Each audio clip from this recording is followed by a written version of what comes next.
To set up parallel space in Honor 600, first of all, we'll need to open settings on our device. Next step is to enter security and privacy, and then you can scroll all the way down where we can find device and data protection. Click on parallel space and then you can enable it with this switch. You need to enter a password for your current screen, and then we'll be able to set up a second password that will need to enter the parallel space. So we're gonna use the passcode 123456, and then we need to also confirm it. And now we need to enter a answer to that question. This is a security question. What it does, it allows you to recover a password in case that you forget it.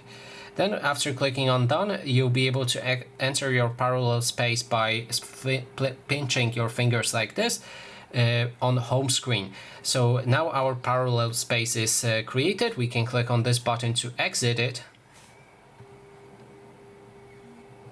And then to enter it, we'll need to pinch our fingers and enter the password that we created. And that is basically everything. Thanks so much for watching.